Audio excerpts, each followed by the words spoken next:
into another installment of the 94 podcast. I'm Brook Edel, joined here by a special guest, a longtime friend of mine, Steven. What's up, Steven? How's it going? You're live on the scene at Williams Arena for the Class A Boys State Championship game between Hills, Beaver Creek, and Janesville, Waldorf, Pemberton.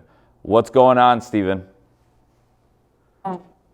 There's 5 minutes left to go in this game before the press conferences start, but it's been all HBC throughout. They've had a great tournament so far, and they brought down the whole crowd. It's been a great tournament. Yep. Any players from HBC that have kind of stood out in this championship game? So both teams have played really well. Hills Beaver Creek ran out to a 32-9 lead at halftime, and it's been going all Hill Beaver Creek the rest of the way. Okay, so they've been kind of in cruise control. Hills Beaver Creek, they took care of the number 1 seed Henning in this bracket in the matchup yesterday in overtime. They won 71-67, and Janesville, Waldorf, Pemberton, they won against Red Lake County Rebels to get to the state championship. And right now it looks like it's going to be HBC cutting down the nets with less than 5 minutes to go in the boys Class A championship at Williams Arena. This one's almost over. Okay, this one's almost over. Have you got to talk to any of the coaches of both of these programs? Were you able to get a little feel of the programs? Yes, I have. I've been to all the press conferences, and I will be at the one after this, right after this game is over with. I'll have to run down and do both press conferences right after the game. Okay, that's totally fine. If you got to drop when you got to drop, just let us know. Because I know that you got to go ahead and cover a lot more games. We'll keep it moving and grooving here. The 2026 Class AA basketball game that's going to be coming up is going to be between number 1 Goodhue versus Minnehaha Academy. That will be a great game. That will be at 5 p.m. at Williams Arena. Will you be attending this game? Very, very well, and I think if Minnehaha can get their shots going and not give up any easy points, I think they might have it. Right. Minnehaha has become a real factory for NBA talent. We're talking about Jalen Suggs, Chet Holmgren, NBA champion Chet Holmgren. So the Minnehaha Academy Redhawks, they take on Goodhue later today at Williams Arena. And Steven, you'll be live for that game as well?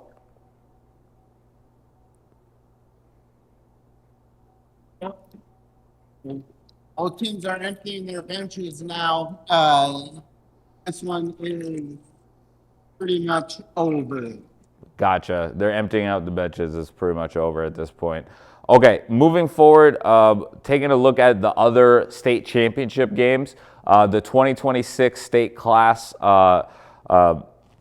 AAA boys. Both teams have emptied their benches now, and this one's almost in the door. Gotcha. I just want to preview some of the games that you're going to be at. The AAA boys basketball state championship between Totino Grace and De La Salle. That's starting at 1 p.m. That's the next game, correct?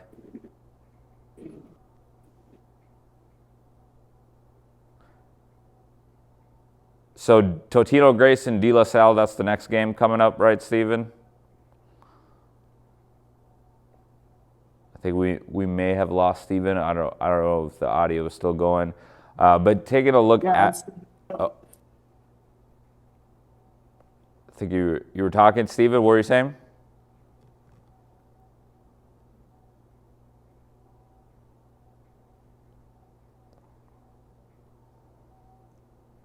Okay. Yeah, we might be getting some audio difficulties because Steven is in the middle of the barn at Williams Arena. We do appreciate him. But the state 4A state championship will be between Chaska and Apple Valley. And Apple Valley has taken down some of the local teams here in the northwest suburbs. They were able to, this is the journey for Apple Valley to get to the state tournament championship. They were able to, here, let me pull this up here. We got Apple Valley. They defeated Wayzata in the first round in the 6 4A. They were the number 7 seed versus the number 2 seed, Wayzata. They took down the Wayzata Trojans, the Apple Valley Eagles. They advanced, and they were able to take the Maple Grove Crimson down as well. So 2 teams from the northwest suburbs fell to the hands of the Apple Valley Eagles. So Apple Valley won the matchup against against Wayzata 75-73, and then they won against Maple Grove 73-63 to get to the state championship.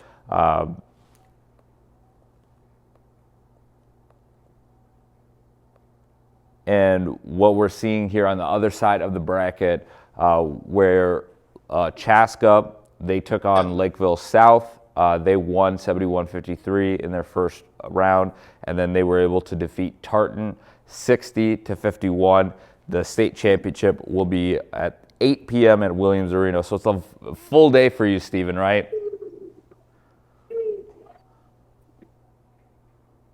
Minute 30 to go, 60-33. Okay, gotcha. 60-33. Did you hear anything that I was saying in regards to the state championship, all the other matchups that are coming up? These are playing hard. Okay. Yeah, it looks like that game is wrapping up.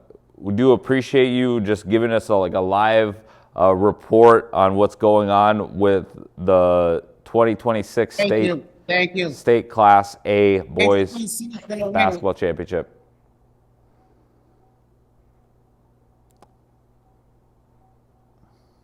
Can you say that again, Stephen?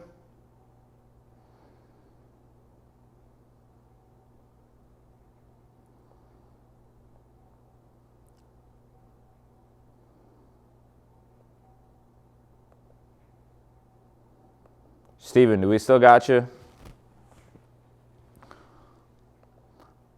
All right, it looks like we may have some technical difficulties there. Yeah, we'll get back to Stephen. But yeah, crazy matchups coming up for the 2026 state class 4A. We also got the AAA, the AA, and now the single A is wrapping up. We should be getting a score. We're expecting Hills Beaver Creek to become the state champions. What a story for the Hills Beaver Creek High School. They are in southwest Minnesota. They are head coach Chad Rauch, assistant coach Tyson Metzger. So shout out to them. They have had a long season, starting in December and it ends in late March. What appears to be a state championship. What a cool ending for these kids. Just taking a look at some of these kids that are on the roster. A lot of seniors. You're seeing an older high school team maturing to the state championship. They do have a couple of tall kids here. They got I believe Jamin Metzger. He might be the coach's son. He's at 6'5", so you might have to note down that name. He might be going to play some college ball. What was it? 64-33. 64-33 is a running clock. That was the final. 64-33. Correct. Congratulations. I mean, the it was. Yeah, go ahead. It was a good game. Now they're doing all the post-game awards and everything, and then it's off to the press conference. I got you. So big moment for HBC. They capture the state title. They have an enrollment of it's a pretty small school, but it's really cool to see these the Patriots. I believe, correct? The HBC Patriots.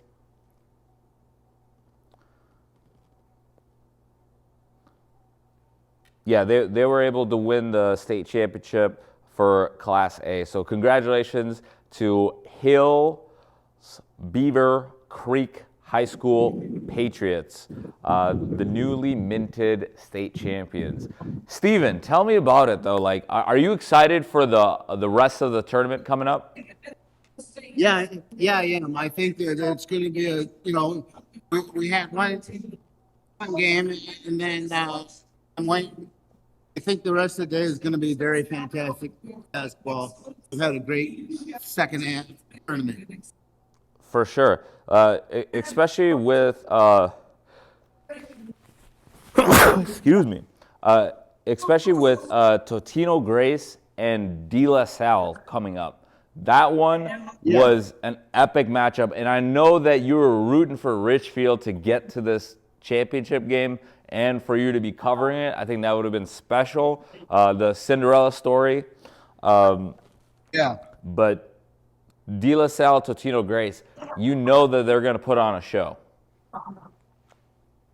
Yeah, it was good. And then, Apple Valley, that's the Cinderella team here, because nobody expected them to get there. And with their two quarterfinal win and the semifinal win, it's just going to be a dogfight out there, I think.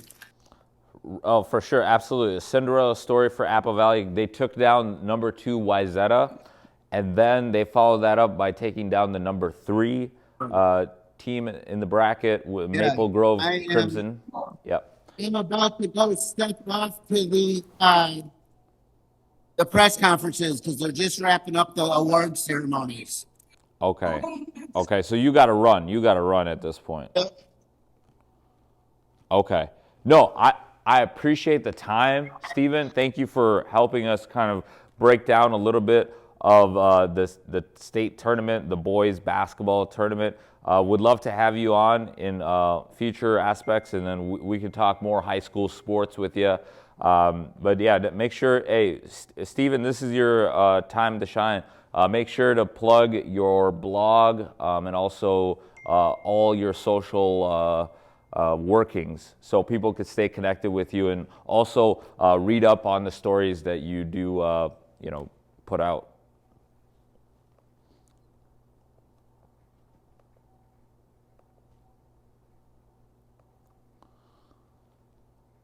Yeah, I'm looking forward to all the games here. It should be a good matchup for the Minnesota State High School League.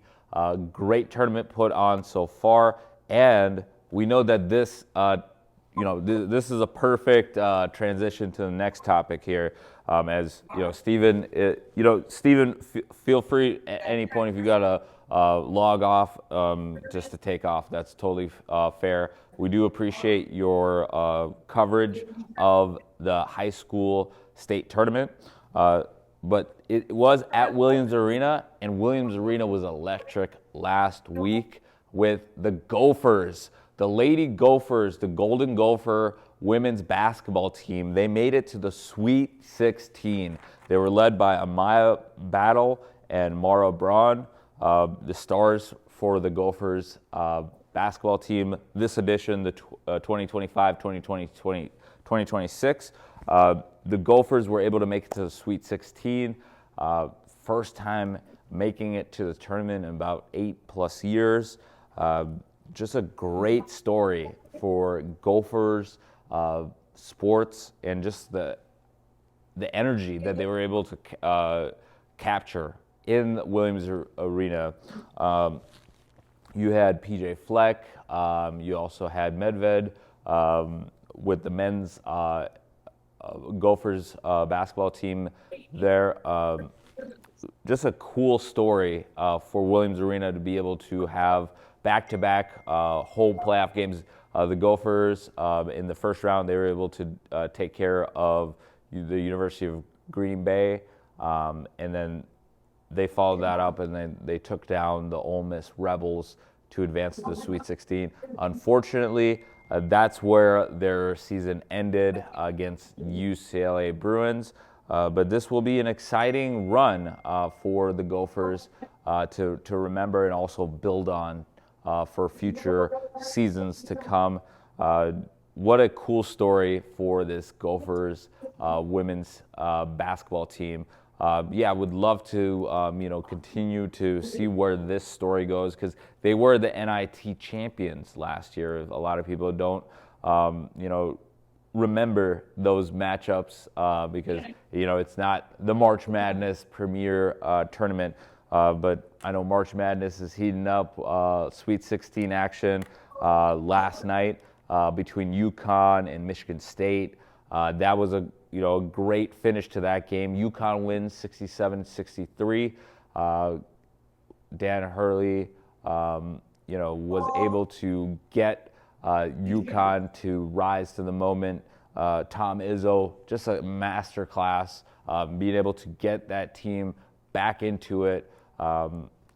Just shooting only 35% in the first half, but things did kind of even out in the second half, and it was more of a yo-yo game, in regards to the scoring and being able to also the matchups. And I think that's the biggest thing, is the matchups in a lot of these March Madness matchups are just key in regards to how you're able to move, and seeing how the first night for the Sweet 16, you had Arizona and Arkansas. Arizona blew them out of the water, 109-88. John Calipari, great first year with the Arkansas Razorbacks, but the Arizona Wildcats, they were able to advance to the Elite Eight, just having two great halves. They put those two great halves together. They were able to get the production from Burries, and then I know a great season for Acuff with Arkansas, but Arizona was able to outlast them.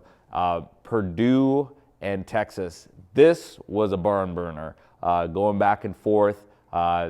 Purdue wins on a late tip-in against Texas. Texas was the Cinderella here. Purdue the number 2 seed, Arizona the number 1 seed. They played today to decide who will be punching their ticket to the Final Four in Indianapolis.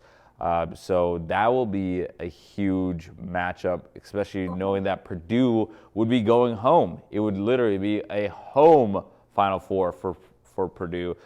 So that will be a big game that I will definitely be keeping my tabs on.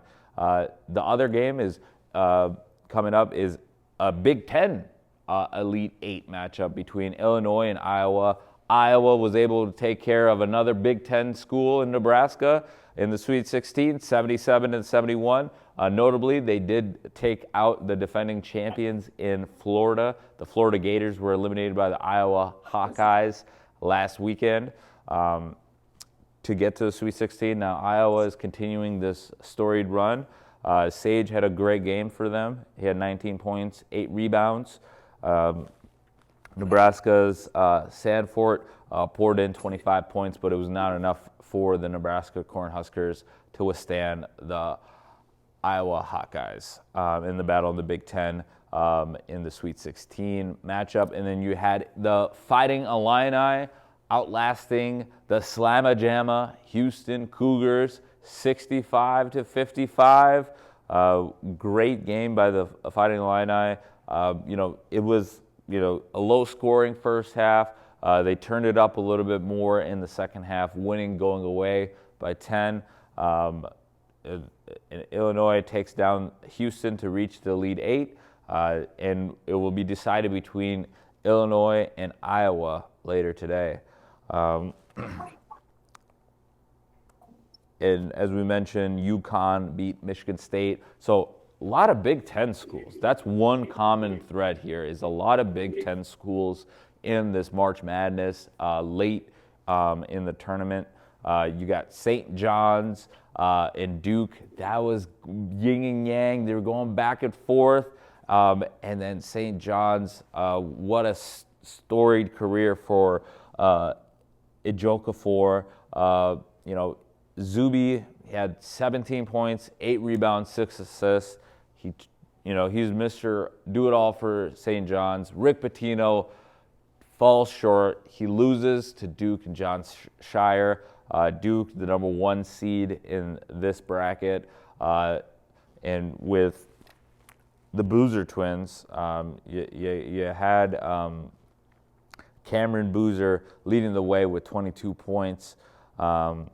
And that's on his average, really. For Duke, that's the common thread. He gets a double-double. He gets 22 points, 10 rebounds.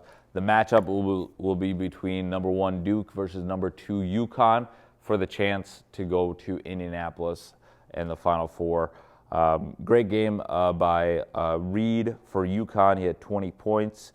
Terrace Reed Jr., he had big moments for the UConn Huskies and really was able to push the tempo late in the game. So both these teams 35-2. This will be an interesting battle of these two blue bloods coming up on Sunday evening for a chance to go to Indianapolis. That'll be a fun game to watch. And Michigan, Alabama, Michigan, Big Ten school advances.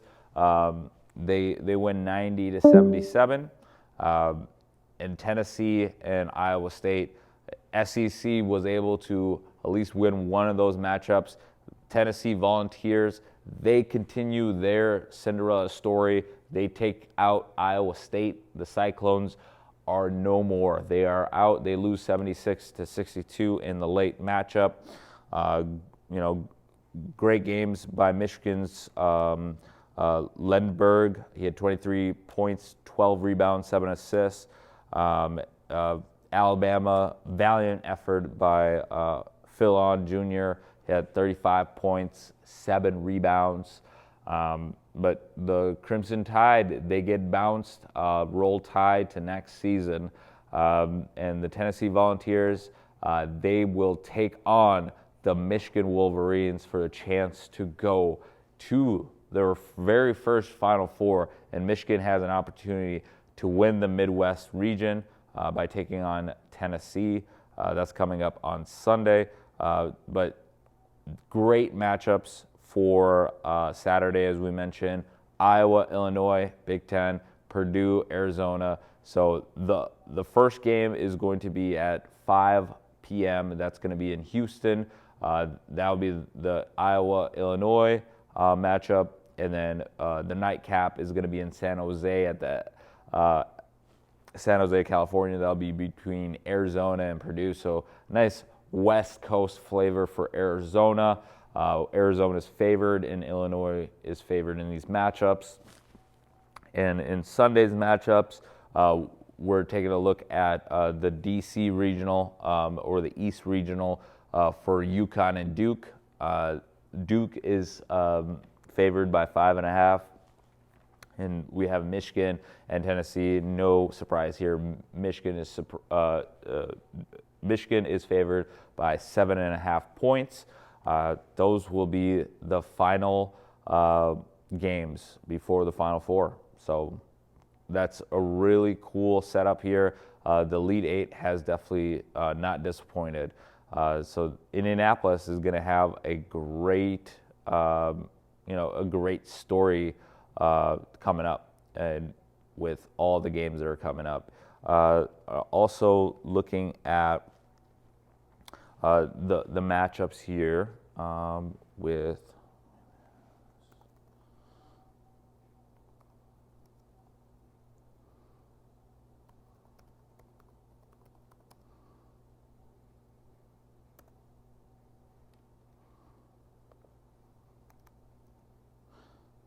Now on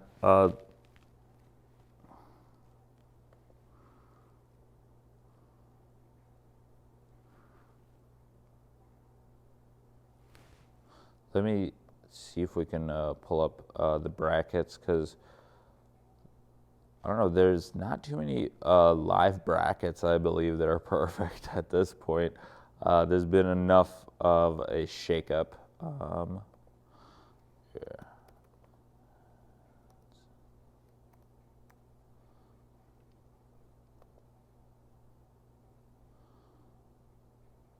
All right.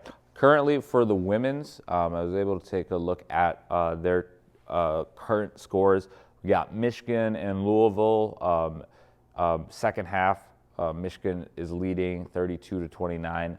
Later today, we got a number 1 Texas Longhorns taking on the ladies of Kentucky, the Kentucky Wildcats, and the Lady Gamecocks for South Carolina, number 1 seed. They take on the Lady Oklahoma Sooners, and also the TCU Horned Frog women's will be taking on the Virginia Cavaliers women's basketball coming up later today in further tournaments, and taking a look at the entire. Taking a look at right now, what we are seeing here is greatness with the UConn women's. They were 35-0, 20-0 in Big East play in the regular season. They have still a mountain to climb. The Final Four will be in Phoenix coming up Saturday. No, they play Sunday. They just won yesterday against North Carolina, 63-42. So both men and women are moving on. They will be taking on in the Elite Eight. They'll be taking on Notre Dame. Notre Dame was able to defeat Vanderbilt. So that will be the game at noon for the chance to go to the Final Four. So, yeah, definitely just an amazing tournament by the UConn Huskies. Gino Ariema, AZ Fudd, just amazing. And AZ Fudd just has been lighting it up. She had 34 against Syracuse in that blowout, 98-45. They took care of North Carolina, 63-42. And we'll see what happens against Notre Dame. That will be definitely a big challenge coming up. So just great games coming up for the women's tournament, and also taking a look at the bracket as we see it develop here. I know that UCLA took out Minnesota 80-56 in matchups yesterday. And then you had Duke that outlasted LSU. They'll be taking on UCLA. And then that will be a matchup for Sunday between UCLA and Duke, and UConn and Notre Dame for a chance to get to the Final Four. And it will be South Carolina, as we mentioned, later today for a chance to get into the Final Four. And then also TCU and Virginia will battle to get into the Final Four. And then currently right now, we got a live score. It's 32-30 with Michigan over Louisville, and Louisville is outlasted Alabama 69-68, and Texas and Kentucky. They will decide as well on who's going to make it to the final. It's coming up to April 3rd for the Final Four coming up for the women's tournament. Great tournament so far, just a lot of upsets. But to pivot real quick, we got Vikings notes. Vikings notes coming up.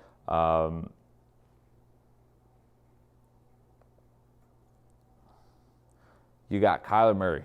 Kyler Murray with the Minnesota Vikings. The draft is about a month away.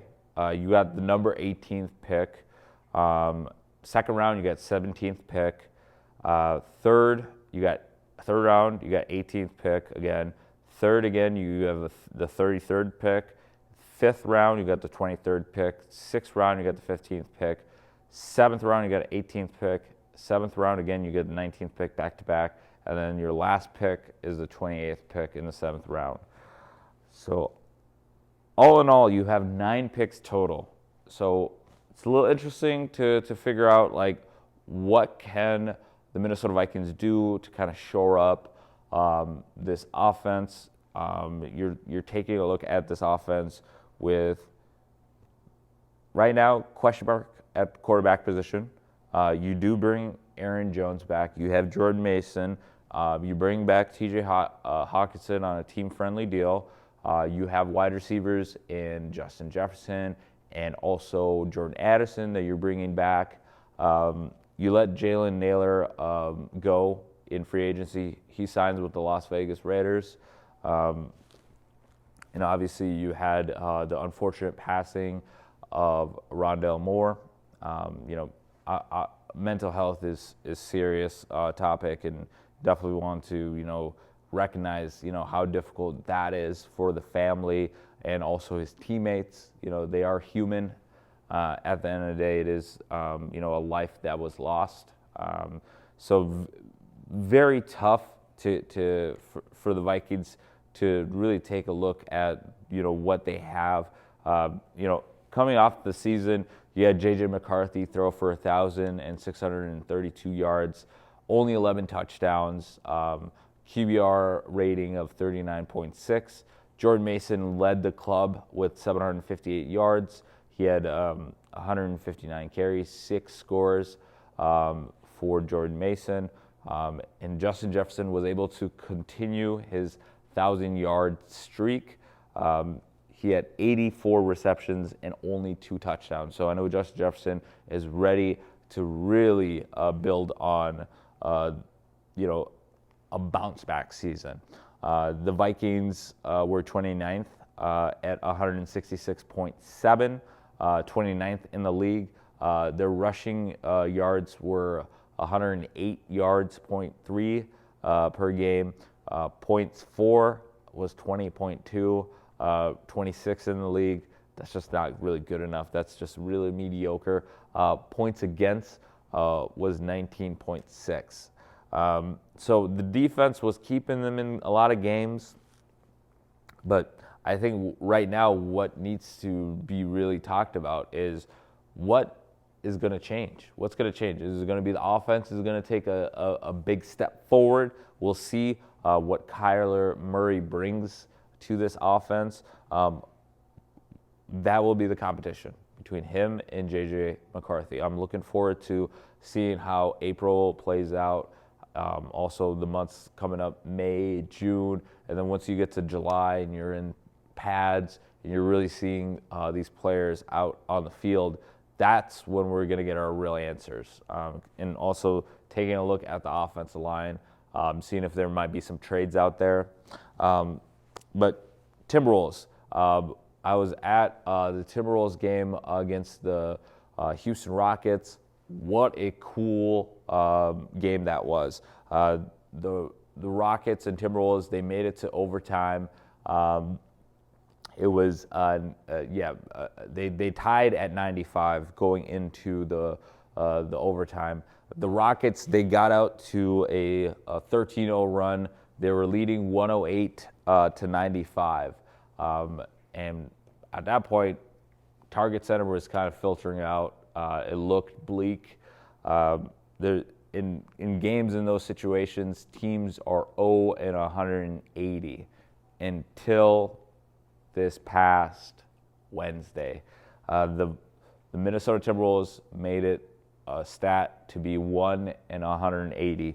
They closed the game out with a 15-0 run. That's never been done, so it was a historic comeback for the Minnesota Timberwolves.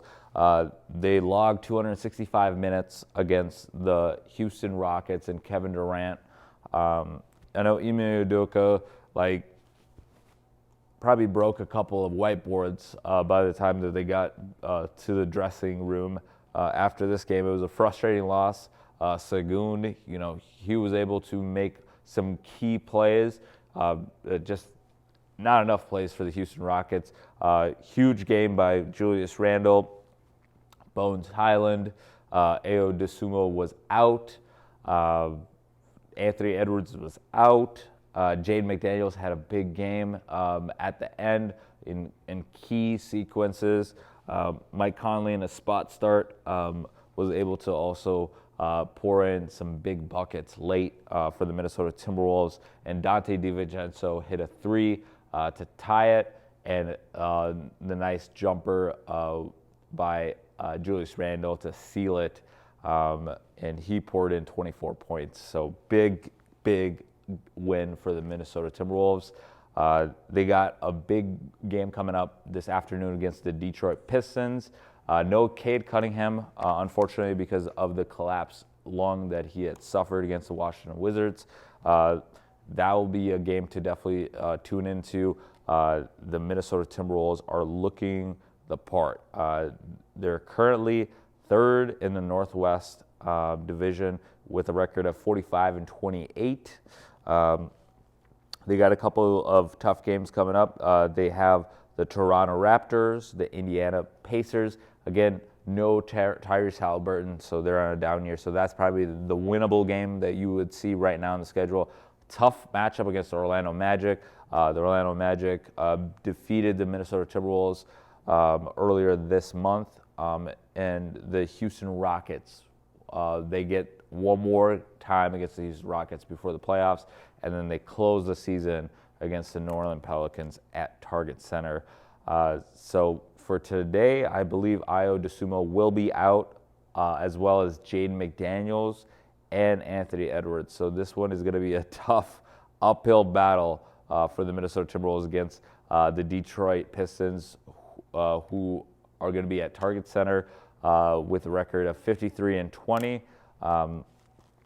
And as we take a look at the full standings, the Pistons are number one in the East by a 4-game stretch. I know the Timberwolves beat the Boston Celtics for the first time since 2005 this past Sunday. So that felt like that needed to happen. That was a huge milestone for this team.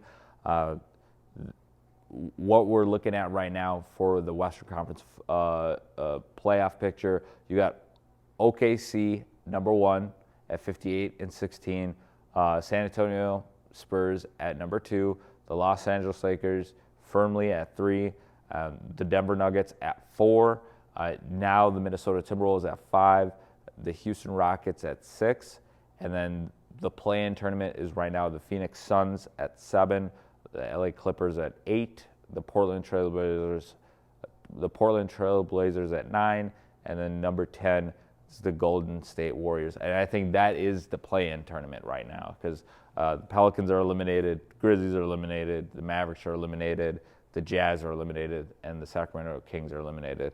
But guess what? This is what it is. This is the final stretch of the season.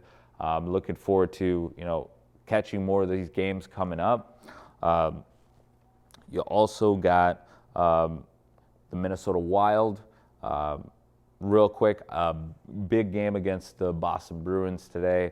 The Minnesota Wild are looking to add to the record. They're sitting currently at 41-20 with 12 overtime points, overtime losses, excuse me. They're at 94 points. More likely in the Central, you're going to be playing a tough matchup. Like the way that the playoffs, the seeding is set up right now, 1, 2, 3 for the Central is Colorado, Dallas, and Minnesota. The Pacifics is Anaheim, Edmonton, and Vegas. And you got the wild card with Utah and Nashville. So it is wide open in the Western Conference. The wild card, Bruins are a wild card team, so there will be a tough battle for the Minnesota Wild coming up. The Wild are looking to, keep that momentum going. They've won their last couple of games here. They're on a 4. They won their last game in thrilling fashion against the Florida Panthers with the closing seconds. They were able to hold on after the Panthers had tied the game. And the Minnesota Wild were like, not so fast. We're going to win this game in regulation. They won that game 3-2. So big steps there for the Minnesota Wild. Kirill Kaprizov with 38 goals leading the way. Quinn Hughes with 43 assists. And points total right now, Kirill Kaprizov is at 80 points. We'll see how that translates for the playoffs with, as I mentioned, Joel Eriksson Ek scores a goal with 4.4 seconds. I mean, it doesn't get any tighter than that for a late last second win. So that's a huge momentum boost, really going into it. Because last time at this stage, the Minnesota Wild were at 45 wins. They're currently sitting at 41. Let's see if they're able to have a stronger finish for the last month of the season upcoming. Knowing that they're in the third, they're more likely not moving past the third with 9 games to go. You finish up with Anaheim on April 14th. That again is a tough close. You got St. Louis, Nashville, Dallas, Seattle, Detroit, Ottawa, Vancouver. So that will be in Boston today included. This will definitely tell the tale. The next 9 games leading into the playoff hockey. See if the Minnesota Wild can get on a hot streak. But yeah, a lot to cover. We covered a good amount. I'm excited to see what is coming up this week. Big shout out to Steven as well, covering the state high school boys tournament. We'll definitely stay tuned with that, give you guys some updates. But here on the 94 podcast, this has been a blast. This is March Madness. Gotta love it. It's just been amazing to get you guys, some live coverage of the state tournament. But until next time, we'll see you at the TOP. We're out.